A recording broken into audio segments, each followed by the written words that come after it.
الحمد للہ وکفا والصلاة والسلام علی عباده الذین اصطفى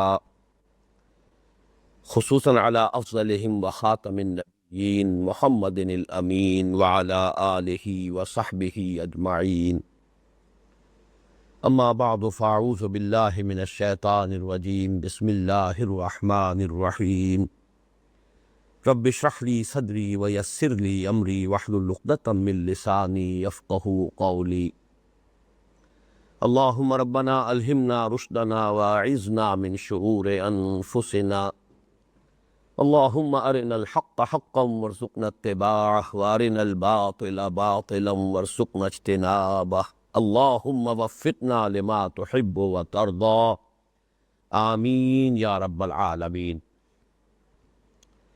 آج ہم اللہ کے نام سے مطالعہ قرآن حکیم کے جس منتخب نصاب کا سلسلے وار درس ان مجالس میں ہو رہا ہے، اس کا 13واں درس اور اس کے حصہ سوم کا 4تھا درس ہے جس کا آغاز کر رہے ہیں. یہ درس سورہ بنی اسرائیل کے 2 رکوعوں پر مشتمل ہے جو 18 آیات پر مشتمل ہے. رکوع نمبر 3 اور رکوع نمبر 4. اس ضمن میں سب سے پہلے کچھ بنیادی باتیں نوٹ کر لیں. نمبر 1 یہ کہ ہمارے اس منتخب نصاب میں جو مضامین کے ترتیب ہے اس کے اعتبار سے ہم اس وقت کہاں ہیں. اس منتخب نصاب کا پہلا حصہ جس میں 4 اسباق شامل ہیں وہ جامع دروس ہیں جن میں انسان کی نجات اور فوز و فلاح کے شرائط کو جامعیت کے ساتھ بیان کیا گیا. سورۃ العصر ان میں پہلا درس ہے،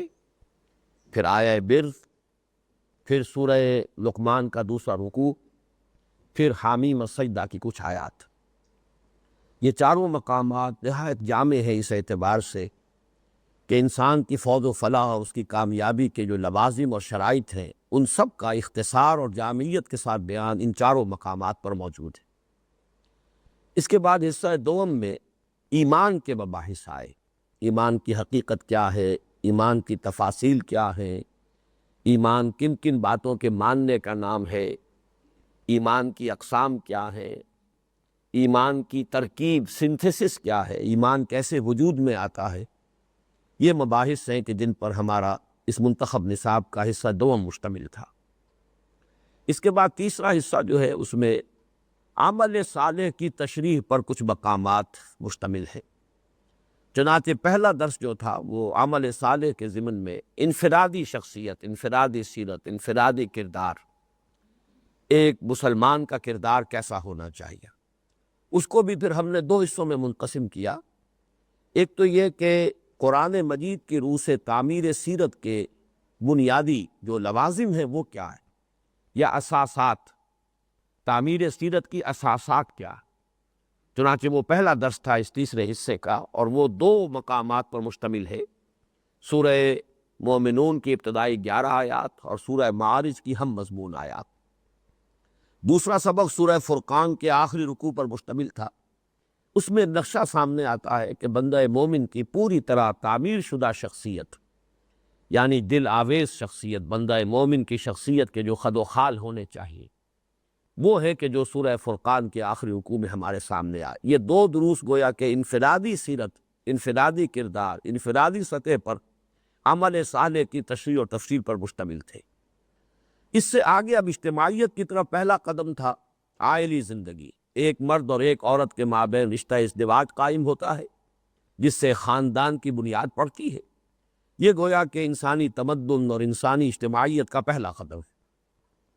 اس عائلی زندگی کے ضمن میں کیا بنیادی ہدایات ہیں؟ اگرچہ اس پر ہمارے اس منتخب نصاب میں تو صرف سورہ تحریم شامل ہے، لیکن اس مرتبہ ہم نے کچھ اضافہ کیا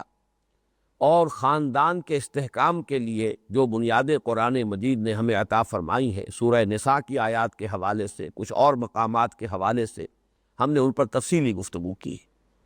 اب خاندان کے دائرے سے آگے ہم چلتے ہیں تو خاندان کے مجموعے کا نام، خاندانوں کے مجموعے کا نام معاشرہ ہے. اب جو معاشرتی زندگی کے ضمن میں قرآن کی ہدایات ہیں، در حقیقت یہ ہمارا جو 4تھا درس ہے یہ اس پر مشتمل ہے، اور اس میں ہم نے سورہ بنی اسرائیل کے یہ 2 رکوع شامل کیے ہیں، تیسرا اور 4تھا رکوع. اس ضمن میں اب پہلی بات یہ نوٹ کیجئے کہ معاشرہ کہتے کسے. اصل میں تو عشر کا لفظ آتا ہے 10 کے لیے، اور اسی مادے سے یہ لفظ جو ہے کثرت کے ساتھ قرآن مجید میں استعمال ہوا ہے، لیکن گویا کہ ایک مجموعہ، لوگوں کا مجموعہ، اسی لیے رشتہ داروں کے لیے عشیرہ کا لفظ آیا ہے قرآن مجید میں۔ وَأَنذِرْ عَشِيرَتَكَ الْأَقْرَبِينَ، حضور کو جو ابتدائی احکام دیے گئے ہیں سورہ شعراء کی آیت نمبر 14، اے نبی صلی اللہ علیہ وسلم آپ خبردار کیجئے اپنے قریبی عزیزوں کو، رشتہ داروں کو۔ تو عشیرہ کا لفظ آتا ہے قریبی رشتہ داروں کے لیے، چنانچہ یہی لفظ 2 مرتبہ آیا ہے سورہ توبہ کی آیت نمبر 24 میں بھی اور سورہ مجادلہ کی آیت نمبر 22 میں۔ بڑی مشہور آیت ہے جو ہمارے اندروس میں بار بار دہرائی گئی ہے، قُلْ إِنْ كَانَ آبَاؤُكُمْ وَأَبْنَاؤُكُمْ وَإِخْوَانُكُمْ وَأَزْوَاجُكُمْ وَعَشِيرَتُكُمْ وَأَمْوَالٌ اقْتَرَفْتُمُوهَا وَتِجَارَةٌ تَخْشَوْنَ كَسَادَهَا وَمَسَاكِنُ تَرْضَوْنَهَا أَحَبَّ إِلَيْكُم مِّنَ اللَّهِ وَرَسُولِهِ وَجِهَادٍ فِي سَبِيلِهِ فَتَرَبَّصُوا حَتَّىٰ يَأْتِيَ اللَّهُ بِأَمْرِهِ۔ معلوم ہوا کہ باپ، بیٹے، بھائی، بیویاں، اور پھر لفظ آیا عشیرتکم۔ یہ عشیرہ جو ہے یہی خاندان، یہی در حقیقت انسان کا کنبہ، خاندان، برادری۔ پھر سورہ مجادلے میں بھی آیا ہے، یہی لفظ آیا ہے اس کی آخری آیت میں، آیت نمبر 22 میں، کہ تم نہیں دیکھو گے ان لوگوں کو کہ جو واقعتاً اللہ پر اور یوم آخر پر ایمان رکھتے ہوں، یوادون من حاد اللہ ولو کان آباہم او ابناہم او اخوانہم او عشیرتہم، چاہے وہ ان کے بھائی ہوں، باپ ہوں، بیٹے ہوں یا رشتہ دار ہوں، لیکن تم نہیں دیکھو گے کہ جو لوگ بھی اللہ اس کے رسول سے دشمنی رکھتے ہوں، جو لوگ اللہ پر اور یوم آخر پر ایمان رکھتے ہوں، وہ ان کے ساتھ کوئی بھی قلبی رشتہ رکھے۔ پھر یہی لفظ سورہ نساء کی آیت نمبر 19 میں آیا ہے، وَعَاشِرُوهُنَّ بِالْمَعْرُوفِ۔ عاشروہن یہ در حقیقت باب مفاعلہ سے ہی لفظ بن گیا، معاشرت۔ معاشرت جو ہے وہ اس سے باب مفاعلہ ہے، یعنی مل جل کر رہنا۔ عاشروہن بالمعروف، عورتوں کے ساتھ معاشرت جو ہے حسن معاشرت کے ساتھ معاملہ کرو۔ گویا کہ جو خاندانی نظام ہے اس میں ہدایت دی جا رہی ہے کہ اگرچہ مرد کو قوامیت عطا کی گئی ہے، یہ وہی مقام ہے جس پر ہم گفتگو کر چکے ہیں، الرجال قوامون علی النساء، لیکن ایسا نہیں ہونا چاہیے کہ تمہاری اس قوامیت جو ہے اس سے استبداد وجود میں آئے اور اس سے ان پر کوئی جبر کیا جائے، ان کے حقوق تلف ہو جائیں، بلکہ عاشروہن بالمعروف، بھلائی کے ساتھ، نیکی کے ساتھ معاشرت، حسن معاشرت کا حکم دیا گیا۔ یہ جو معاشرت ہے اس کے بارے میں جان لیجئے کہ اس کے ضمن میں اہم ترین شے تو وہی ہے عائلی نظام، اس لیے کہ معاشرہ کہتے کسے، خاندانوں کے مجموعے کا نام معاشرہ ہے، معاشرے کی اکائی خاندان ہے، اسی لیے لفظ جیسا کہ میں نے عرض کیا وہ خاندان کے سلسلے میں آیا، عاشروہن بالمعروف۔ گویا کہ اگر خاندان کا ادارہ مستحکم ہے تو معاشرہ مستحکم ہوگا، خاندان کے ادارے میں خیر ہے، صلاح ہے، فلاح ہے، پورے معاشرے کے اندر خیر اور صلاح اور فلاح جو ہے وہ اس کا ظہور ہو جائے گا۔ اگر خاندان میں فساد ہے، اس کی چولیں ڈھیلی ہے، تو ظاہر بات ہے کہ پورے معاشرے کی چولیں ڈھیلی ہو جائیں گے، اس کے اندر فساد کا ظہور ہوگا۔ یہی وجہ ہے کہ ہم دیکھتے ہیں کہ قرآن مجید میں آئلی قوانین جو ہے ان کو بڑی تفصیل کے ساتھ بیان کیا گیا ہے۔ سورہ بقرہ میں 2 رکوع مسلسل اسی مضمون پر گئے ہیں، پھر اس کے علاوہ سورہ نساء میں، پھر ایک پوری سورہ طلاق جو ہے اسی موضوع پر قرآن مجید میں ہے، اور بھی مختلف مقامات پر احکام آئے ہیں۔ تو معلوم ہوا کہ خاندان کے ادارے کو مستحکم رکھنے پر جتنا زور قرآن مجید میں دیا گیا ہے، جتنے تفصیلی قوانین، آئلی قوانین قرآن میں بیان ہوئے ہیں، اتنے کسی اور شعبہ زندگی سے متعلق قوانین کو اتنی تفصیل کے ساتھ بیان نہیں کیا گیا، اس لیے کہ وہی اصل اکائی ہے۔ خاندان کے اندر استحکام ہو اور صلاح ہو اور فلاح ہو تو پورے معاشرے کے اندر اس کا ظہور ہو جائے گا۔ البتہ اس سے آگے بڑھ کر ایک کانسیپٹ ہے کہ جو قرآن دے رہا ہے، جو اب ہمارے سامنے آئے گا، سوشل ایولز اور سوشل ویلیوز۔ وہ معاشرتی اقدار کون سی ہیں جن کو پروموٹ کرنا چاہیے، کن چیزوں کے اندر ان کو پھیلایا جائے، ان کے لیے ترغیب ہو، تشویق ہو، ان کو پروموٹ کیا جائے، اور وہ سوشل ایونٹس کون سے ہیں کہ جن کی ایریڈیکیشن مطلوب ہے، کہ ان کا سد باب کیا جائے، دور دور تک راستے روک دیے جائیں۔ تو معاشرے کی اصلاح در حقیقت ان 2 چیزوں پر مبنی ہے کہ سوشل ویلیوز، اعلیٰ جو معاشرتی قدریں ہیں، ان کا شعور بھی ہو، ان کا احساس بھی ہو، ادراک بھی ہو، ان کو تقویت پہنچائی جائے، ان کو پروموٹ کیا جائے، اور سوشل ایونٹس کے بارے میں ذہن بالکل کلیئر ہو، اور اس کے بارے میں ہر امکانی حد تک کوشش کی جائے کہ ان کا سد باب کیا جائے، انہیں ایریڈیکیٹ کیا جائے۔ تو در حقیقت اس مقام پر آپ دیکھیں گے کہ وہ معاشرتی اقدار، مثبت معاشرتی اقدار جن کو اسلام چاہتا ہے کہ فروغ دیا جائے، پروموٹ کیا جائے، وہ کون سی ہے؟ اور وہ سوشل ایولز کون سے ہیں جن کو قرآن یہ چاہتا ہے کہ ان کا استیصال کیا جائے، ان کو ایریڈیکیٹ کیا جائے، ان سے معاشرے کو پاک کیا جائے۔ دوسری بات اس میں یہ جان لیجئے کہ یہ جو انسانی اجتماعیات کا یہ مرحلہ ہے، معاشرہ، در حقیقت جو تمدن کا ارتقاء ہوا ہے تدریجاً، تو نبی اکرم صلی اللہ علیہ وسلم کی بعثت سے قبل تک، یا یوں کہیے کہ چونکہ آپ سے پہلے جو اصل میں جو جس کو شریعت کہا جائے وہ حضرت موسیٰ علیہ السلام کی ہے، اس لیے کہ حضرت موسیٰ علیہ السلام کے بعد جو بنی اسرائیل کے انبیاء آئے ہیں، جن میں کہ آخری نبی اور رسول حضرت عیسیٰ علیہ السلام ہیں، وہ در حقیقت اسی شریعت موسوی ہی کی تنفیذ کے لیے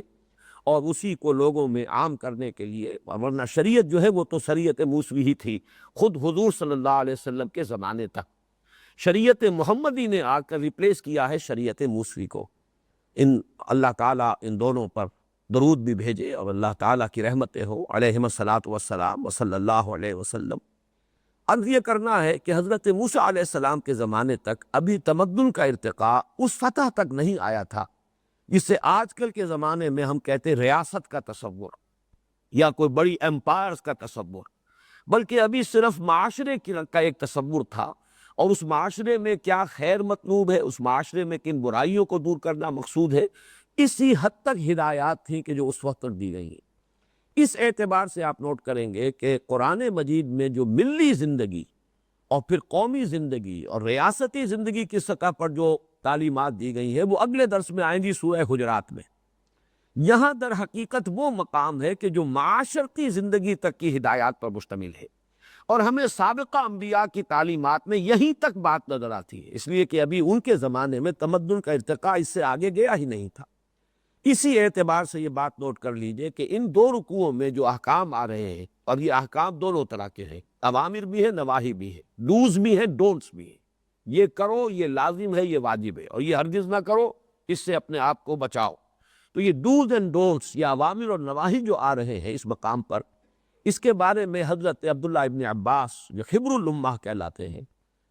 رضی اللہ تعالی عنہما، حضرت عبداللہ ابن عباس کا قول یہ ہے کہ یہ جو تورات کے احکام 10 تھے، 10 کمانڈمنٹس، در حقیقت اس مقام پر سورہ بنی اسرائیل میں انہی کا خلاصہ ہے جو قرآن مجید نے دے دیا ہے۔ یہ ہے گویا کہ قرآن مجید میں جو اب آگے کی تعلیمات آ رہی ہے ان کے اعتبار سے یہ گویا کہ تمہید ہے، اور اس میں آخری جو ہدایات تھیں جو تورات کی تھی وہ اس میں شامل کر لی گئی۔ اب اس سے آگے کا معاملہ جو ہے وہ گویا کہ ایکسکلوسیو ہے، وہ شریعت محمدی اور قرآن مجید کی جو تکمیلی ہدایت ہے وہ اس سے متعلق ہے۔ تو یہ در حقیقت جو احکام 10 ہیں تورات کے 10 کمانڈمنٹس، ہم یوں کہہ سکتے ہیں کہ یہ ان کا قرآنک ورشن ہے۔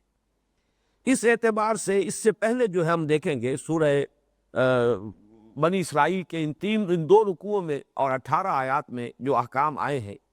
قرآن مجید میں 3 اور مقامات ایسے ہیں کہ جن پر بہت ہی اختصار کے ساتھ ان کا ذکر موجود ہے۔ چنانچہ سورہ بقرہ کی آیت نمبر 83، یہ بعد میں ان کی تلاوت بھی کروں گا، اور ترجمہ جب ہم کریں گے ان آیات کا تو تقابل کے لیے میں چاہوں گا کہ ان مقامات کا بھی ہم ایک سرسری طور پر جو ہے جائزہ لے لیں۔ سورہ بقرہ کی آیت نمبر 83، سورہ نساء کی آیت نمبر 36 اور وہاں سے لے کر 38 تک۔ پھر سورہ انعام میں ہم دیکھتے ہیں کہ پورا ایک رکوع ہے، اس میں 4 آیات ہیں لیکن 4 آیات طویل ہیں۔ جو ان 2 رکوعوں میں تعلیمات آ رہی ہیں وہ ان ایک رکوع کے اندر موجود ہے۔ گویا کہ ان 2 رکوعوں میں جو ہمارے سامنے قرآن مجید کی تعلیمات آئیں گی، اگر ان کا ایک خلاصہ دیکھنا ہو ایک آیت میں، وہ سورہ بقرہ کی آیت نمبر 83 ہے۔ ذرا مزید تفصیل دیکھنی ہو وہ سورہ نساء کی 3 آیات کے اندر، اور زیادہ تفصیل چاہیے ہو تو وہ سورہ انعام کے پورا رکوع ہے، 19واں رکوع اس کے اندر، اور پھر اگر اس کی مزید جو تشریح ہے وہ ہے کہ جو اس مقام پر ہے۔ تو ہمارے تو اس منتخب نصاب میں اصلاً تو ہم جو اس کو ٹیکسٹ کی حیثیت سے پڑھیں گے وہ تو یہی 2 رکوع ہے، لیکن حوالے کے لیے میں نے کہا ہے اور بعد میں ہم ایک ان کی تلاوت بھی کر لیں گے تاکہ وہ اصول پھر واضح ہو جائے کہ قرآن مجید کی یہ شان ہے کہ القرآن یفسر بعضہ بعضا، قرآن مجید کا ایک حصہ دوسرے حصے کی تفسیر کرتا ہے۔ یہ کتاباً متشابہاً ہے، کتابا متشابہا مثانیہ، یہ ایک ایسی کتاب ہے جس کے مضامین ایک دوسرے سے مشابہ بھی ہیں، دوہرا دوہرا کر بھی آتے ہیں۔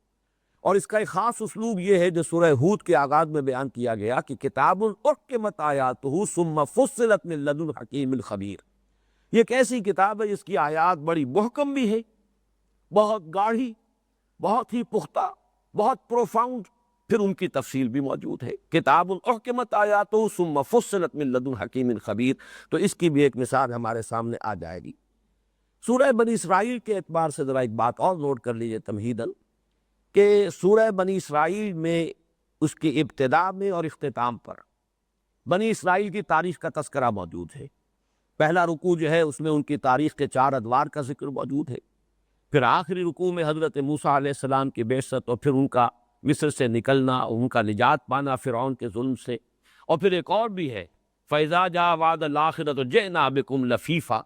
یہ قیامت سے قبل جو ہے ان کا ایک نقشہ ہوگا کہ ان کو سمیٹ کر کسی ایک جگہ پر جمع کر دیا جائے گا، جس کی کہ اس وقت ہمارے سامنے عملی تعبیر موجود ہے کہ پوری دنیا سے جو اسرائیلی ہیں، یہودی ہیں، وہ گویا کہ کھچ کھچ کر جیسے جھاڑو پھیر کر کہیں کوڑے کرکٹ کو کسی جگہ جمع کر دیا جاتا ہے، ایسا انہیں اسرائیل میں جمع کیا جا رہا ہے، اس لیے کہ وہی ان کا پھر اجتماعی مدفن بنے گا، وہی ان کا اجتماعی قبرستان بنے گا۔ حضرت مسیح علیہ السلام کے نزول کے بعد جن حالات کی خبر دی گئی ہے احادیث صحیحہ میں، تو گویا کہ اسی سورہ مبارکہ کے یہ اس درمیان میں تیسرے اور چوتھے رکوع میں یہ 10 کمانڈمنٹس جو ہیں، یہ گویا کہ ان کا ورشن ہے، یہ احکام 10 کا جو ہمارے سامنے آ گیا ہے۔ اب آئیے کہ ہم ان آیات کی تلاوت کر لیں اور ان کا ایک رواں ترجمہ کر لیں تاکہ ہمیں اندازہ ہو جائے کہ کیا کیا مضامین ان آیات میں ہمارے سامنے آ رہے ہیں۔ اعوذ باللہ من الشیطان الرجیم، بسم اللہ الرحمن الرحیم، ادھر ذرا اس کو فوکس کرنا۔ وَقَضَىٰ رَبُّكَ أَلَّا تَعْبُدُوا إِلَّا إِيَّاهُ وَبِالْوَالِدَيْنِ إِحْسَانًا، تیرے رب نے فیصلہ کر دیا ہے کہ مت بندگی کرو کسی کے اس کے سوا، اور والدین کے ساتھ حسن سلوک کرو۔ اما یبلغن عندک الکبر، اگر پہنچ ہی جائیں تیرے پاس بڑھاپے کی عمر کو، احدہما او کلاہما، ان میں سے کوئی ایک یا وہ دونوں، فلا تقل لہما اف، تو ان دونوں سے اف تک نہ کہو، ولا تنہرہما، اور ان دونوں کو جھڑکو مت، وقل لہما قولا کریما، اور بات کرو ان سے ادب کے ساتھ، احترام کے ساتھ، نرمی کے ساتھ، شائستگی کے ساتھ۔ وَخْفِضْ لَهُمَا جَنَاحَ الذُّلِّ مِنَ الرَّحْمَةِ، اور جھکا کر رکھو ان کے سامنے اپنے بازو شفقت کے ساتھ اور رحمت کے ساتھ۔ وَقُلْ رَبِّ ارْحَمْهُمَا، اور دعا کیا کرو کہ اے رب میرے ان دونوں پر رحم فرما، کما ربیانی صغیرہ، جیسے کہ ان دونوں نے مجھے پالا پوسا جبکہ میں چھوٹا سا تھا۔ ربکم اعلم بما فی نفوسکم، تمہارا رب خوب جانتا ہے جو کچھ کہ تمہارے جیوں کے اندر ہے، تمہارے دلوں کے اندر ہے، تمہارے باطن کے اندر ہے۔ ان تکونوا صالحین، اگر تم واقعی نیک ہوئے، اگر تم واقعی درست ہوئے، فإنہ کان للأوابین غفورا، تو یقیناً وہ یعنی اللہ جو رجوع کرنے والے ہیں ان کو بخشنے والا ہے، ان کو معاف فرمانے والا ہے، ان سے درگزر فرمانے والا ہے۔ وَآتِ ذَا الْقُرْبَىٰ حَقَّهُ، اور قرابت داروں کو ادا کرو ان کا حق، والمسکین، اور مساکین کو، وابن السبیل، اور مسافر کو، ولا تبذر تبذیرا، اور مت اڑاؤ اپنی دولت فضول خرچیوں میں۔ ان المبذرین کانوا اخوان الشیاطین، یقیناً مال کو فضول خرچ کرنے والے، فضول خرچیوں میں اڑانے والے شیطانوں کے بھائی ہیں۔ وَكَانَ الشَّيْطَانُ لِرَبِّهِ كَفُورًا، اور شیطان اپنے رب کا بہت ہی ناشکرا اور نافرمان تھے۔ وَإِمَّا تُعْرِضَنَّ عَنْهُمُ ابْتِغَاءَ رَحْمَةٍ مِّن رَّبِّكَ تَرْجُوهَا، اور اگر تمہیں اعراض کرنا ہی پڑ جائے ان سے مراد جو بھی مانگنے والے ہیں، قرابت دار ہیں، مسکین ہیں، اگر ان سے اعراض کرنا پڑ جائے اس وجہ سے، ابتغاء یہ مفعول لہو ہے، بس سبب اس کے، ابتغاء رحمت من ربک، کہ تم خود امیدوار ہو اپنے رب کی رحمت کے، یہ گویا کہ اشارہ، کنایہ، استعارہ ہے کہ اگر تم خود تنگ دست ہو، تمہارا خود حال جو ہے وہ ایسا نہیں ہے کہ مدد کر سکو، اس وجہ سے تم خود اللہ کی رحمت کے امیدوار ہو، اس بنا پر اگر تمہیں اعراض کرنا ہی پڑ جائے فَقُلْ لَهُمْ قَوْلًا مَيْسُورًا، تو ان سے بات کہو نرمی کی، وَلَا تَجْعَلْ يَدَكَ مَغْلُولَةً إِلَىٰ عُنُقِكَ، اور مت کر لو اپنے ہاتھوں کو بندھا ہوا اپنے گردنوں کے ساتھ، وَلَا تَبْسُطْهَا كُلَّ الْبَسْطِ، اور نہ ہی کھول دو انہیں کل کا کل کھول دینا، فَتَقْعُدَ مَلُومًا مَحْسُورًا، کہ پھر تمہیں بیٹھ رہنا پڑے ملامت زدہ ہو کر اور ہارے ہوئے تھکے ہوئے بے ہمت ہو کر۔ ان ربک یبسط الرزق لمن یشاء ویقدر، یقیناً تمہارا رب ہی ہے کہ جو کھولتا ہے رزق کو جس کے لیے چاہتا ہے اور تنگ کر دیتا ہے یعنی جس کے لیے چاہتا ہے۔ انہ کان بعبادہ خبیرا بصیرا، یقیناً وہ اپنے بندوں کے حالات سے باخبر بھی ہے اور ان کو دیکھ بھی رہا ہے۔ ولا تقتلوا اولادکم خشیۃ املاق، اور مت قتل کرو اپنی اولاد کو تنگ دستی کے خوف کے باعث، نحن نرزقهم وإیاکم، ہم ہی رزق دیں گے ان کو بھی اور خود تمہیں بھی۔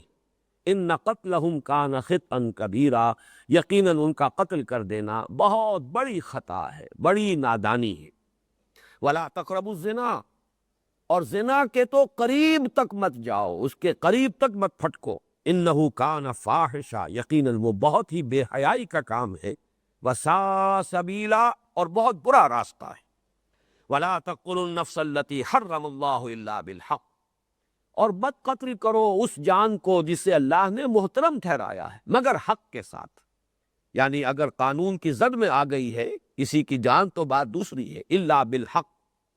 ومن قتل مظلوما، اور جسے قتل کر دیا جائے ناحق ظلم کے ساتھ،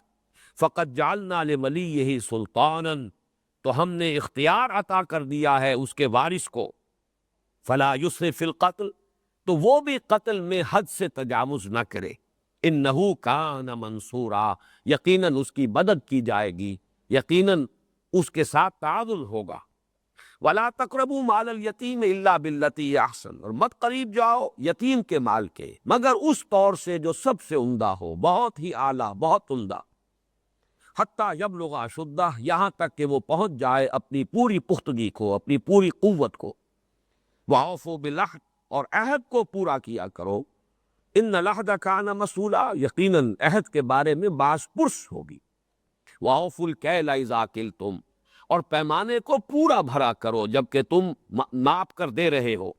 وَوَزِنُوا بِالْقِسْطَاسِ الْمُسْتَقِيمِ، اور وزن کیا کرو سیدھی ترازو کے ساتھ، سیدھی ڈنڈی کے ساتھ۔ ذَلِكَ خَيْرٌ وَأَحْسَنُ تَأْوِيلًا، یہی بہتر بھی ہے اور انجام کار کے اعتبار سے مفید تر بھی۔ وَلَا تَقْفُ مَا لَيْسَ لَكَ بِهِ عِلْمٌ، اور مت پیچھے پڑو اس شے کے جس کے لیے تمہارے پاس کوئی علم نہیں ہے۔ ان السمع والبصر والفؤاد، یقیناً کان اور آنکھیں اور دل، کل ذالک کان عنہ مسئول، کل اولئک کان عنہ مسئولا، ان میں سے ہر شے کے بارے میں باز پرس ہوگی، ان میں سے ہر ایک کے بارے میں سوال کیا جائے گا۔ ولا تمش فی الارض مرحا، اور مت چلو زمین میں اکڑ کر، انک لن تخرق الارض ولن تبلغ الجبال طولا، یقیناً تم نہ تو زمین کو پھاڑ سکتے ہو نہ ہی تم پہاڑوں تک پہنچ سکتے ہو بلندی میں۔ کل ذالک کان سیئہ عند ربک مکروہا، یہ تمام چیزیں ان کی جو برائی ہے وہ تیرے رب کو بہت ہی ناپسند ہے۔ ذالک مما اوحی الیک ربک من الحکمہ، یہ ہے وہ باتیں جو وحی کی ہے اے محمد صلی اللہ علیہ وسلم آپ کی طرف آپ کے رب نے حکمت میں سے، یہ ہے دانائی، یہ ہے حکمت، یہ ہے عقل کی پختگی کی باتیں۔ ولا تجعل مع اللہ الہا آخر، اور ہرگز مت ٹھہرانا اللہ کے ساتھ کسی اور الہ کو، فتلقی فی جہنم ملوما مدحورا، تو جھونک دیے جاؤ گے جہنم کے اندر ملامت زدہ ہو کر، دھکے دیے جا کر۔ افاصفاکم ربکم بالبنین، لوگوں سوچو کیا تمہیں تو پسند کر لیا ہے، ترجیح دی ہے تمہارے رب نے بیٹوں سے، واتخذ من الملائکۃ اناسا، اور خود اپنے لیے فرشتوں کی شکل میں بیٹیاں اختیار کر لی ہیں۔ انکم لتقولون قولا عظیما، واقعہ یہ ہے کہ تم بہت ہی بڑی بات کہہ رہے ہو، بڑی گستاخی کی بات ہے جو اللہ کی جناب نے کہہ رہے ہو۔ صدق اللہ العظیم۔ اب آئیے ہم اس کے بارے میں ذرا پہلے تو بحیثیت مجموعی کچھ باتوں پر غور کر لیں۔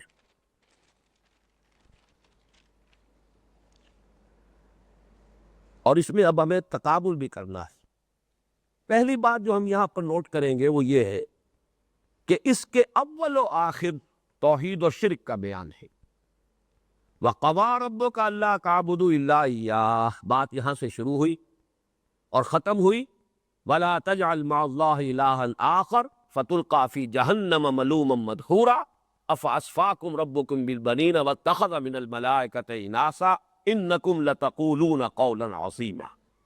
بلکہ اس کی پہلی جو آیت ہے وَقَضَىٰ رَبُّكَ أَلَّا تَعْبُدُوا إِلَّا إِيَّاهُ، اس سے متصل قبل دوسرے رکوع کی جو آخری آیت ہے وہ بھی اسی موضوع کی ہے وَلَا تَجْعَلْ مَعَ اللَّهِ إِلَٰهًا آخَرَ، اللہ کے ساتھ کسی اور کو الہ نہ ٹھہراؤ۔ لیکن یہ رکوع جو شروع ہوا ہے ہمارے اس درس کی پہلی آیت ہے وَقَضَىٰ رَبُّكَ أَلَّا تَعْبُدُوا إِلَّا إِيَّاهُ۔ اب یہاں پہ جو بات نوٹ کرنے کی ہے وہ یہ ہے کہ جیسے انفرادی شخصیت کی تعمیر کے ضمن میں جو دونوں مقامات ہم نے دیکھے، وہاں اول و آخر نماز کا ذکر تھا، ابتدا بھی ذکر، ابتدا میں بھی نماز کا، اختتام بھی نماز پر، جیسے کہ قد افلح المؤمنون الذین هم فی صلاتهم خاشعون، اور پھر آخر میں والذین هم علی صلواتهم یحافظون۔ معلوم ہوا کہ اول و آخر یہ ہے نماز۔ انفرادی سیرت و کردار کی تعمیر کی جو اساسات ہیں ان کے ضمن میں نماز کی جو اہمیت ہے، وہی جو پورا نظام ہے اجتماعی، معاشرتی نظام سے لے کر اب ریاستی سطح تک، در حقیقت توحید ہے اس کے لیے اول و آخر۔ پورا جو ہماری اجتماعی اقدار ہے وہ بھی در حقیقت توحید کے برگوبار ہے۔ پورا جو ہمارا اجتماعی نظام ہے، جیسے کہ آپ کو معلوم ہے کہ سیاست میں اہم ترین مسئلہ کیا ہے؟ حاکمیت، اور توحید کی کرولری کیا ہے؟ اِنِ الْحُكْمُ إِلَّا لِلَّهِ، حکومت کا حق صرف اللہ کو حاصل ہے، حاکم مطلق صرف اللہ ہے، سروری زیبا فقط اس ذات بے ہمتا کو ہے، حکمراں ہے ایک وہی، باقی بتانے آخری۔ اسی طرح معاشری سطح پر، معاشرتی سطح پر انسانوں کی برابری، پیدائشی طور پر کوئی انسان بڑا نہیں، کوئی چھوٹا نہیں،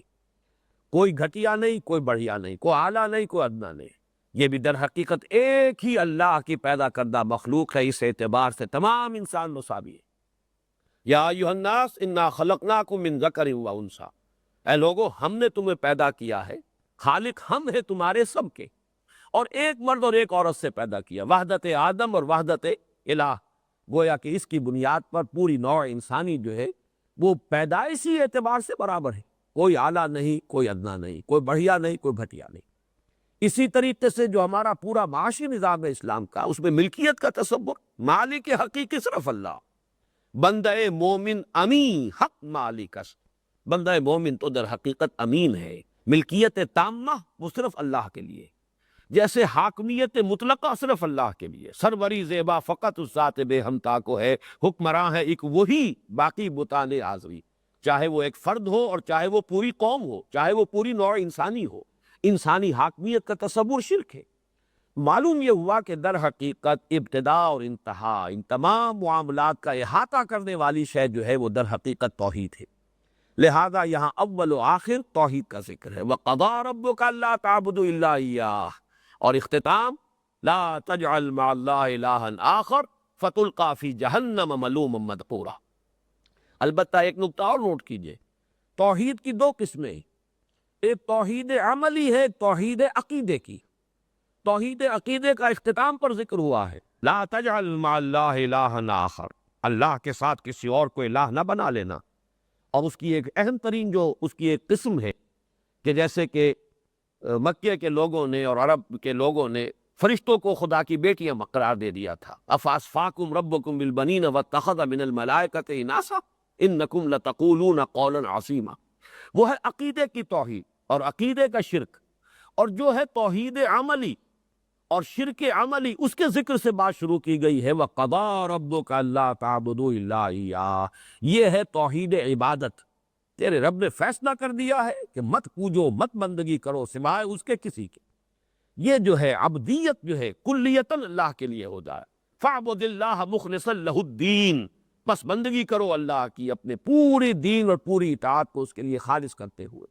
تو توحید کے یہ جو دو پہلو ہے، توحید عملی اس کا آغاز میں، توحید عقیدے کی اس کا ذکر اختتام پر، لیکن یہ کہ اول و آخر توحید ہے۔ دوسرا معاملہ جو اہم ہے وہ ہے ادائے حقوق کا، جیسے کہ ہمارا جو منتخب نصاب کا تیسرا درس ہے سورہ لقمان کا دوسرا رکوع، اس میں ادائے حقوق کی بحث آ چکی ہے۔ انشکر لی ولوالدیک، پہلی بات وہاں شروع ہوئی تھی اس سے، وَلَقَدْ آتَيْنَا لُقْمَانَ الْحِكْمَةَ أَنِ اشْكُرْ لِلَّهِ وَمَنْ يَشْكُرْ فَإِنَّمَا يَشْكُرُ لِنَفْسِهِ وَمَنْ كَفَرَ فَإِنَّ اللَّهَ غَنِيٌّ حَمِيدٌ وَإِذْ قَالَ لُقْمَانُ لِابْنِهِ وَهُوَ يَعِظُهُ يَا بُنَيَّ لَا تُشْرِكْ بِاللَّهِ إِنَّ الشِّرْكَ لَظُلْمٌ عَظِيمٌ وَوَصَّيْنَا الْإِنسَانَ بِوَالِدَيْهِ حَمَلَتْهُ أُمُّهُ وَهْنًا عَلَى وَهْنٍ وَفِصَالُهُ فِي عَامَيْنِ أَنِ اشْكُرْ لِي وَلِوَالِدَيْكَ۔ تو وہ شکر کا فلسفہ کہ انسان پر جس نے بھی کوئی احسان کیا ہے اس کا وہ احسان مند ہو، اس کا حق مانے، اس کا شکریہ ادا کرے، اس کا شکر کرے۔ سب سے پہلا احسان اللہ کا ہے، اور اس کا احسان کا حق ادا کرنا کیا ہے؟ اس کے ساتھ شرک نہ کیا جائے۔ اور پھر اللہ کے بعد ادائے حقوق میں والدین سب سے پہلے آئیں گے۔ تو یہاں بھی آپ دیکھ رہے ہیں وَقَضَىٰ رَبُّكَ أَلَّا تَعْبُدُوا إِلَّا إِيَّاهُ وَبِالْوَالِدَيْنِ إِحْسَانًا۔ اس کے بعد تدریجاً والدین کے بعد رشتہ دار ہیں، قرابت دار ہیں، یتیم ہیں، مسکین ہیں، معاشرے میں جو بھی ایسے لوگ ہیں کہ جو کسی سبب سے امداد کے محتاج ہیں، یہ ان کا ایک حق ہے کہ جو ہر انسان کے اوپر اللہ نے رکھ دیا ہے۔ تو در حقیقت اسلام کے معاشرتی نظام کا جو اصل بنیادی فلسفہ ہے وہ شکر اور ادائے حقوق، اور اس کے اعتبار سے اگر آپ نوٹ کریں گے تو یہ حکمت کا جو مضمون آیا ہے، چنانچہ اس ابھی ہم نے جو ترجمہ کیا ہے ذالک مما اوحی الیک ربک من الحکمہ، یہ ہے وہ باتیں اے محمد صلی اللہ علیہ وسلم جو آپ کے رب نے آپ کی جانب وحی کی ہے، اصل اس میں حکمت۔ اور یہی لفظ ہے کہ جس سے سورہ لقمان کے دوسرے رکوع کا آغاز ہوا، وَلَقَدْ آتَيْنَا لُقْمَانَ الْحِكْمَةَ أَنِ اشْكُرْ لِلَّهِ۔ تو ان دونوں مقامات کے مابین بھی ایک مشابہت ہے، مناسبت ہے، کتاباً متشابہاً مثانیہ، اس کے تقابلی مطالعے سے بھی ہمیں بہت کچھ رہنمائی ملے گی۔ اسی طریقے سے سورہ لقمان کے اس رکوع میں آخری بات آئی تھی وَلَا تُصَعِّرْ خَدَّكَ لِلنَّاسِ وَلَا تَمْشِ فِي الْأَرْضِ مَرَحًا، غرور نہ ہو، تکبر نہ ہو، گردن میں خم نہ ہو، کج کلاہی نہ ہو، لوگوں سے اپنی جو ہے وہ رخ کو پھیرا نہ ہوا ہو، بلکہ لوگوں کی طرف کشادہ روئی کے ساتھ انسان ان سے مخاطب ہو۔ وَلَا تُصَعِّرْ خَدَّكَ لِلنَّاسِ وَلَا تَمْشِ فِي الْأَرْضِ مَرَحًا، یہاں بھی آپ نے دیکھا آخری بات یہی ہے وَلَا تَمْشِ فِي الْأَرْضِ مَرَحًا إِنَّكَ لَن تَخْرِقَ الْأَرْضَ وَلَن تَبْلُغَ الْجِبَالَ طُولًا، اس لیے کہ اس کے بعد تو پھر وہی توحید کا بیان آیا ہے۔ تو یہ بھی گویا کہ ہمارے اس رکوع میں اس درس میں بھی مشابہت ہے سورہ لقمان کے دوسرے رکوع پر مشتمل جو تیسرا درس ہے منتخب نصاب کا۔ ایک آپ نے نوٹ کیا ہوگا مشابہت کا معاملہ، سورہ لقمان کا جو آخری رکوع ہے اس میں 3 گناہ آئے تھے سب سے بڑے، والذین لا یدعون مع اللہ الہا آخر ولا یقتلون النفس التی حرم اللہ الا بالحق ولا یزنون ومن یفعل ذلک یلقى اثاما۔ دیکھیں گے کہ یہی 3 چیزیں جو ہے وہ یہاں پر بھی آ رہی ہے۔ قتل نفس کا ذکر بہت شد و مت کے ساتھ آیا، قتل ناحق، اور یہ کہ زنا ولا تقربوا الزنا، اس کے تو قریب تک مت پھٹکو۔ اس کے لیے میں بعد میں عرض کروں گا جب تفصیلاً گفتگو ہوگی کہ اسلام کے معاشرتی نظام میں اس کو گویا کہ ایک بہت بڑے ہدف کی حیثیت سے، ایک بڑے آبجیکٹو کی حیثیت سے سامنے رکھا گیا ہے، سد باب زنا کا، اور اس کے لیے یہ کہ دور دور تک رکاوٹیں کھڑی کی جائیں، جو بھی اس کے دواعی ہو سکتے ہیں، داعیات ہو سکتے ہیں، محرکات ہو سکتے ہیں، ان کا سد باب کیا جائے تاکہ اس کے قریب تک بھی انسان نہ جائے۔ یہ در حقیقت گویا کہ آبجیکٹیوز ہیں، آبجیکٹیو پرنسپلز ہیں اسلامی معاشرت کے، اور اسی پر مبنی ہے سطر کے احکام اور حجاب کے احکام اور سیگریگیشن کے احکام کے جو تفصیل کے ساتھ آئے ہیں قرآن مجید میں بھی، احادیث میں بھی۔ تو اس اعتبار سے ایک تو ہمارے منتخب نصاب کے حوالے سے یہ سورہ لقمان کا دوسرا رکوع اور سورہ فرقان کے آخری رکوع کے ساتھ اس کی مشابہت موجود ہے۔ اب ذرا میں چاہتا ہوں کہ ترجمہ کر لیجئے ان آیات کا بھی جن کا میں نے حوالہ دیا ہے کہ یہ جو مضمون یہاں آیا ہے 18 آیات میں 2 رکوعوں میں، وہ قرآن مجید میں دوسرے مقامات پر کہاں کہاں آیا ہے۔ اب یہ سورہ بقرہ کی میں آپ کو 83ویں آیت پڑھ کر سنا رہا ہوں۔ وَإِذْ أَخَذْنَا مِيثَاقَ بَنِي إِسْرَائِيلَ لَا تَعْبُدُوا إِلَّا اللَّهَ وبالوالدین احسانا وذی القربى والیتامى والمساکین وقولوا للناس حسنا واقیموا الصلاة وآتوا الزکاة ثم تولیتم الا قلیلا منکم وانتم معرضون۔ یہاں پر بھی دیکھیے ایک آیت کے اندر یہی گویا کہ نقشہ ہے، ایک نٹ شیل میں خلاصہ یہی ہے۔ اور یاد رکھو کہ جب کہ اللہ نے عہد لیا تھا بنی اسرائیل سے کن کن باتوں کا، لا تعبدون الا اللہ، نہیں بندگی کرو گے اللہ کے سوا کسی کی، وبالوالدین احسانا، اور والدین کے ساتھ حسن سلوک، وذی القربیٰ اور قرابت داروں کے ساتھ، والیتامى اور یتیموں کے ساتھ، والمساکین اور مسکینوں کے ساتھ، وقولوا للناس حسنا اور لوگوں کے ساتھ اچھی بات کہو گے، واقیموا الصلاۃ وآتوا الزکاۃ اور نماز قائم کرو اور زکوٰۃ ادا کرو۔ یہاں پر چونکہ انفاق کا تذکرہ آیا تفصیل کے ساتھ، وہاں جو ہے لفظ زکوٰۃ ہی کے اندر اس کو سمو دیا گیا ہے۔ یہ گویا کہ دین کی تعلیمات کی بنیادیں رہی ہیں ہمیشہ سے، بنی اسرائیل سے جو عہد لیا گیا تھا وہ یہ تھا۔ اسی طرح آپ دیکھیے سورہ نساء کی آیات ہے، آیات 36، 37، 38، وَاعْبُدُوا اللَّهَ وَلَا تُشْرِكُوا بِهِ شَيْئًا وَبِالْوَالِدَيْنِ إِحْسَانًا، اللہ کی بندگی کرو، اس کے ساتھ کسی کو شریک نہ ٹھہراؤ، اور والدین کے ساتھ حسن سلوک، وَبِذِي الْقُرْبَى وَالْيَتَامَى وَالْمَسَاكِينِ وَالْجَارِ ذِي الْقُرْبَى وَالْجَارِ الْجُنُبِ وَالصَّاحِبِ بِالْجَنبِ وَابْنِ السَّبِيلِ وَمَا مَلَكَتْ أَيْمَانُكُمْ، اور اسی طرح حسن سلوک کرو اپنے قرابت داروں کے ساتھ اور یتیموں کے ساتھ اور مساکین کے ساتھ، اور اس پڑوسی سے جو تمہارا قرابت دار بھی ہے، اور وہ پڑوسی بھی کہ جو اجنبی ہے جس سے کوئی تمہاری قرابت داری نہیں ہے، اور وہ بھی کہ جو تمہارا پہلو میں ساتھی بن جائے، کہیں سفر کر رہے ہو تو سفر میں ساتھی ہے، بس میں جا رہے ہو تو برابر کی سیٹ پر بیٹھا ہے۔ یہ جو گویا کہ پڑوس کے یہ حقوق ہیں، یہ عارضی پڑوس جو ہے، اس کی بنا پر بھی حسن سلوک کا وہ شخص مستحق ہو جاتا ہے۔ وابن السبیل اور مسافر کے ساتھ حسن سلوک، وما ملکت ایمانکم، اور جو تمہارے غلام ہو، تمہاری کنیزیں ہو، ان کے ساتھ حسن سلوک۔ ان اللہ لا يحب من کان مختالا فخورا، اور دیکھو اللہ تعالیٰ کو بالکل پسند نہیں ہے وہ لوگ جو شیخی خورے ہو، فخر کرنے والے ہو، اکڑنے والے ہو۔ الذین یبخلون ویامرون الناس بالبخل، جو بخل سے کام لیتے ہیں خود بھی اور لوگوں کو بھی مشورہ دیتے ہیں بخل کا۔ وَيَكْتُمُونَ مَا آتَاهُمُ اللَّهُ مِنْ فَضْلِهِ، اور چھپاتے ہیں جو فضل اللہ نے اپنا انہیں عطا کیا ہے، کہ کہیں ایسا نہ ہو کہ ہمیں خوشحال دیکھ کر کوئی سوال ہی کر بیٹھے۔ وَأَعْتَدْنَا لِلْكَافِرِينَ عَذَابًا مُهِينًا، اور ایسے ناشکروں کے لیے تو ہم نے بہت ہی اہانت آمیز رسوا کن عذاب فراہم کیا ہے۔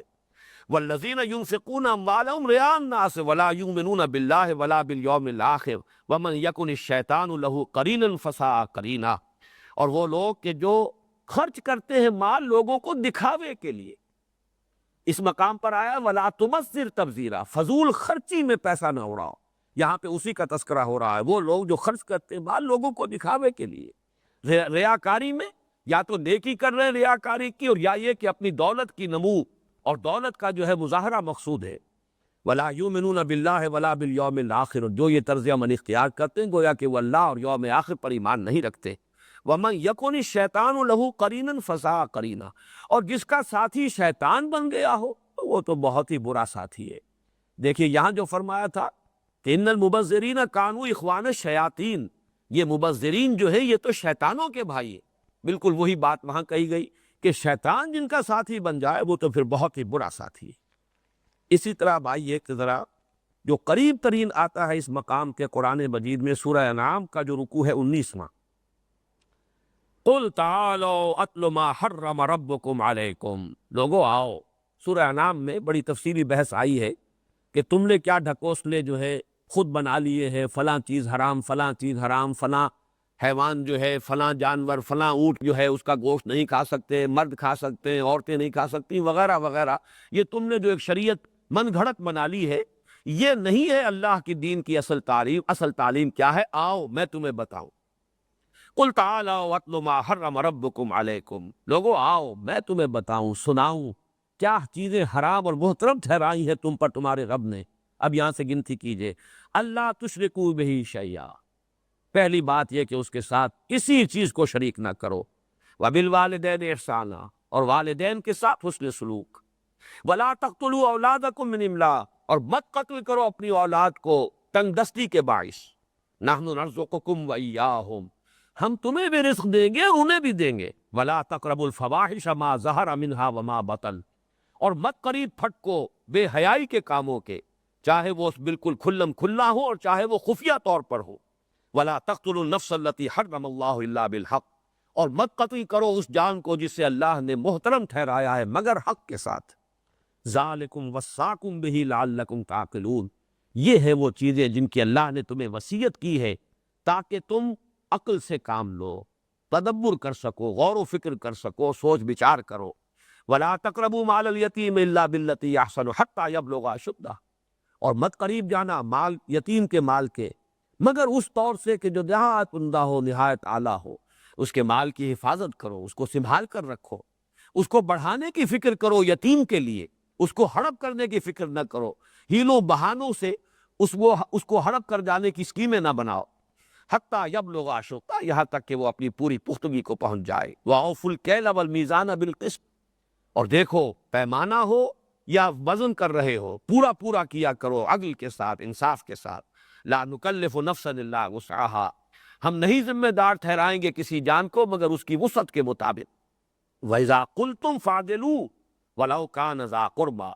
اور جب کوئی بات کہو، کہیں کسی مسئلے میں رائے دو، کوئی فیصلہ کرو تو عدل سے، چاہے وہ قرابت دار ہو۔ اس کو نہ دیکھو کہ کون تمہارا رشتہ دار ہے کہ جس کی تمہیں کوئی حمایت کرنی ہے یا طرفداری کرنی ہے، بلکہ یہ کہ جو عدل کا تقاضا ہے پورا کرو۔ وَبِعَهْدِ اللَّهِ أَوْفُوا، اور سب سے بڑھ کر تو جو اللہ کا عہد ہے اسے پورا کرو، اسے نبھاؤ۔ ذَلِكُمْ وَصَّاكُمْ بِهِ لَعَلَّكُمْ تَذَكَّرُونَ، اور یہ ہے وہ چیزیں جن کی اللہ تمہیں وصیت کر رہا ہے تاکہ تم نصیحت اخذ کر سکو۔ وَأَنَّ هَٰذَا صِرَاطِي مُسْتَقِيمًا فَاتَّبِعُوهُ، اور دیکھو یہ ہے میرا راستہ جو سیدھا راستہ ہے، بس اس کی پیروی کرو۔ ذَلِكُمْ وَصَّاكُمْ بِهِ لَعَلَّكُمْ تَتَّقُونَ، یہ ہے جو اللہ نے تمہیں وصیت کی ہے تاکہ تم تقویٰ کی روش اختیار کرو، یا یہ کہ تم اللہ کے عذاب سے بچ سکو۔ ثُمَّ آتَيْنَا مُوسَى الْكِتَابَ تَمَامًا عَلَى الَّذِي أَحْسَنَ وَتَفْصِيلًا لِكُلِّ شَيْءٍ وَهُدًى وَرَحْمَةً لَعَلَّهُمْ بِلِقَاءِ رَبِّهِمْ يُؤْمِنُونَ۔ اب یہاں اشارہ کر دیا گیا، یہی چیزیں تھیں کہ جو ہم نے موسیٰ کو عطا کی تھی اور موسیٰ کے ذریعے سے ہدایت بنا کر گویا کہ بنی اسرائیل کو عطا کی تھی، یہی ہدایات ہیں۔ اس کے بعد فرمایا وَهَٰذَا كِتَابٌ أَنزَلْنَاهُ مُبَارَكٌ فَاتَّبِعُوهُ وَاتَّقُوا لَعَلَّكُمْ تُرْحَمُونَ، اور موسیٰ کی کتاب کے بعد اب یہ کتاب ہے قرآن حکیم کہ جو ہم نے نازل فرمائی ہے برکت والی بنا کر، پس اس کی پیروی کرو اور تقویٰ اختیار کرو، بچتے رہو تاکہ تم پر رحم کیا جائے۔ معلوم ہوا کہ القرآن یفسر بعضہ بعضا، قرآن کا ایک حصہ دوسرے حصے کی تفسیر بیان کر رہا ہے۔ دوسری شان یہ قرآن وہ ہے احکمت آیاتہ ثم فصلت من لدن حکیم خبیر، ایک آیت میں مضمون دیکھنا ہو سورہ بقرہ کی آیت نمبر 83، 3 آیات میں دیکھنا ہو سورہ نساء کی آیات 36، 37، 38، وہی مضمون ایک پورے رکوع میں دیکھنا ہو سورہ انعام کا 19واں رکوع، وہی مضمون مزید تفصیل کے ساتھ سورہ بنی اسرائیل کے یہ 2 رکوع کے جو اس وقت زیر درس ہیں، اور ان میں در حقیقت وہ بنیادی اصول دے دیے گئے ہیں، انہی میں وہ ڈوز بھی ہیں ڈونٹس بھی ہیں، کیا کرنا ہے معاشرتی سطح پر، کس شے کو پروموٹ کرنا ہے، کس چیز کی ترغیب دلانی ہے، کس چیز کا فروغ کا اہتمام کرنا ہے، کن چیزوں کا استحصال کرنا ہے، کن چیزوں کا سد باب کرنا ہے۔ اور یہ ہے اصل حکمت۔ اس بات کو نوٹ کر لیجئے کہ واقعہ یہ ہے کہ عقل انسانی ان چیزوں کی اس اصل اہمیت کو نہیں سمجھ سکتی، اللہ تعالیٰ ہی کی طرف سے یہ رہنمائی انسان کو عطا ہو سکتی۔ ذرا سا کہیں عدم توازن پیدا ہوتا ہے انسانی تمدن کے معاملات میں، لیکن پھر یہ کہ یک لحظہ غافل گشتم و 100 سالہ راہم دور شد، ذرا سا عدم توازن جو ہے وہ کہاں سے کہاں تک جو ہے اس سے فساد پیدا ہو جاتا ہے، اس کا انسان پہلے سے اندازہ نہیں کر سکتا۔ جب فساد پیدا ہو چکتا ہے تب معلوم ہوتا ہے کہ غلطی ہوئی ہے، لیکن پھر اس غلطی کا ادارہ کرنے کے لیے پھر انسان جو کوئی بھی اپنے ذہن سے تجویز کرتا ہے اس میں پھر کہیں اونچ نیچ، پھر کہیں کو عدم توازن، یہی افراط و تفریط ہے در حقیقت کے جو پوری نوع انسانی کا مقدر بنی ہوئی ہے کہ رستسبق یک بنتا افتاد در بندے دیگر، اگر کسی ایک مصیبت سے چھٹکارا ملتا ہے انسان کو تو دوسری مصیبت میں مبتلا ہو جاتا ہے۔ اس کی وجہ یہی ہے کہ یہ جو ہے حکمت کی باتیں، یہ جو دانائی کی باتیں ہیں، یہ جو انسانی تمدن کے لیے بنیادی اصول ہے، وہ در حقیقت اللہ تعالیٰ ہی عطا فرما سکتا تھا، اور اللہ ہی نے عطا فرمائے ہیں۔ ہمارا کام یہ ہے کہ ہم ان کی پیروی کریں، ان پر غور و فکر کریں، ان پر تدبر کریں، ان کو سمجھنے کی کوشش کریں، اور پھر یہ کہ ان کو اپنا رہنما بنائیں۔ بارک اللہ لی ولکم فی القرآن العظیم ونفعنی وإیاکم بالآیات والذکر الحکیم۔